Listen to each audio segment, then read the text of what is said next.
morning. I am Dr. Senthil Kumar, Associate Professor in the Department of Agricultural Engineering, SNS College of Technology, Coimbatore.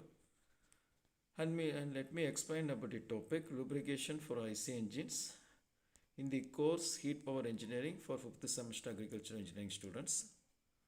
And this is a drawing which shows the lubrication system in IC engines. And to say about the definition for lubrication, it is the action of applying a substance such as oil or grease to an engine or component so as to minimize the friction and to allow the smooth movement of various moving members in an engine. And to say about a lubrication system, it is a mechanical system of lubricating materials, combustion engine in which pump forces oil into the engine bearings. Thereby, a smooth operation is achieved. And to say about the purpose of lubrication in order to reduce the friction between the moving parts, to increase the efficiency, to minimize the vibrations, to reduce the corrosion and carbon deposits inside the engine, to reduce the heat of the moving parts, to minimize the power loss due to friction, to reduce the noise created by moving parts, also to provide a cooling to the engines. That means there are two systems, there are many systems in an IC engine. In that, cooling system is one and the lubrication system is one. So these lubricants will also do the purpose of cooling in an IC engine. And to say about the types of lubricants, the substances which we use as a lubricant is said to be called lubricants. And the types of lubricants are solid lubricants. Example is graphite, molybdenum, mica. Then the semi-solid lubricants like heavy greases and the liquid lubricants like mineral oils obtained during the refining of petroleum. In the previous videos, you have seen about the fractional distillation of petroleum. In that, one of the product which we obtain is this mineral oils. And to say about, before knowing about the lubrication system, we should know about the properties of a lubricant. Necessary property, what are the properties it should have? One of the properties is the viscosity. It refers to this measure of resistance of flow of an oil. Then to say about viscosity index of oil decreases with increase in temperature. And to say about the cloud point, if the oil is cool, it will start solidifying at some time. Temperature with which the oil starts solidify is called cloud point. The other some of the properties are pour point, flash point, fire point, specific gravity, etc. To say about pour point, it's a temperature just above which the oil sample will not flow under certain prescribed conditions. And to say about the flash point and fire point, the temperature at which vapor of the oil flashes when subject to a naked flame is called flash point. And to say about the fire point, it is a temperature at which oil it with flame will burn steadily for at least 5 seconds without any disturbance. And to say about the specific gravity, it varies between 0.85 to 0.96. The parts of the engine which requires lubrications are the cylinder, piston rings, the main bearings, crankshaft, crank pin, piston pin, the big end and as well as the small end of the connecting rod in the camshaft as well as the valves. And to say the types of lubrication system, in general there are three types of lubrication system. One is the mist lubrication system, wet sump lubrication system as well as the dry lubrication system. So mist lubrication system is a very old method. That means in case of previous very old moppers, we used to fill the petrol tank with petrol along with a small quantity of oil mixed with that. Such is an example for this mist lubrication system. You can see the drawing over here. So this system, mist lubrication system, or we can say petrol plus oil lubrication system, also we can say the another name. This system is used in two-stroke cycle engines. The lubrication oil is around 2 to 3% mixed with petrol in the fuel tank itself. The oil and the fuel mixture is injected to the carburetor, which is the mixing chamber of an automobile. The optimum fuel ratio used is 50:1. Petrol gets evaporated and the oil lubricates the main parts of the cylinder. Fuel oil ratio used is important for a good performance of the engine. To say about the advantages of this type, since no separate elements are not needed, This construction is very simple, as well as cost wise also it is very simple.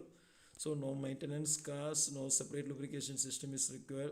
Also the weight of engine is also very less comparing with the other lubrication systems. And to say about the disadvantages, if oil is less, then there is a chance for seizure of engine. Engine may get seized.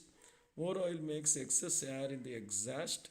So these are some of the disadvantages. And to say about the wet sump lubrication system, so sump refers to the reservoir of this lubricant. So wet sump lubrication, in that a separate reservoir will be provided for storing the lubricants. And this wet sump lubrications comes under the three categories. One is the splash lubrication, pressure lubrication, as well as the combination of the splash and pressure lubrication system. So here a big oil sump is provided at the base of the crankcase. From the oil sump, oil is pumped to different parts of the engine. So on doing the lubrication action, this oil comes back to the sump.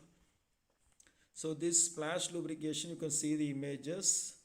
The lubricating oil in the sump is fitted. There is more scoop-like arrangements are provided.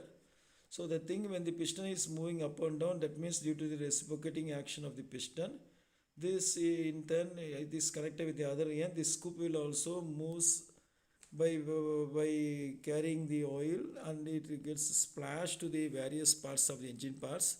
This splashed oil settles on engine parts and then comes back to the sump again. And to say about this pressure lubrication system, in this system lubrication is done with the help of a pressure pump, in which it is not available in case of this splash lubrication system. With the help of the pressure pump, after filtration, oil is forced under pressure to different parts of the engine through the oil tubes. The main difference is that specific oil tubes, particular oil tubes are there, and it is focusing to the various parts of the moving parts of the engine. From the bearing, oil connecting rods through the oil holes between the connecting as well as the camshaft. Then this oil flows to the piston pin through the oil holes and sprayed over the piston rings, cylinder valves, and other parts of the cylinder. And to say about the combination of splash and pressure lubrication system, that means in some cases pressure lubrication will more appropriate, and in some cases splash lubrication will itself be sufficient. So depending upon the various moving members of the engine, in some cases this splash and pressure lubrication system is recommended. It is not sufficient when bearing loads are higher, hence lubrication oil with pressure is supplied by oil pump to main as well as the crankshaft bearings. Oil pump also supplies oil and pressure to pipes, which directs a stream of oil against the dippers. Here also scoop arrangement is there as that of the splash lubrication system. Other parts are lubricated by the splash of oil by the scoop. And this to say about the dry sump lubrication system. So wet sump lubrication system, the reservoir is in the lower portion of the crankcase, while it will be a separate member in case of this dry sump lubrication system. In dry sump, extra oil is stored in a tank outside the engine rather than the oil pan. In this system, the lubricating oil is passed to the pipes to scavenging pumps. After lubrication, oil is again collected by the special connecting sections and passed to heat exchanger for cooling. Here, a special type of pump known as scavenging pump is used. It has a greater capacity comparing with the oil pump. And to say about the advantages, as it is oil reservoirs in the exterior, it is also away from the engine. Also the engine reliability can be improved. Also the capacity of the oil can be increased. Having the pump external to engine makes them easier to maintain as well as replace.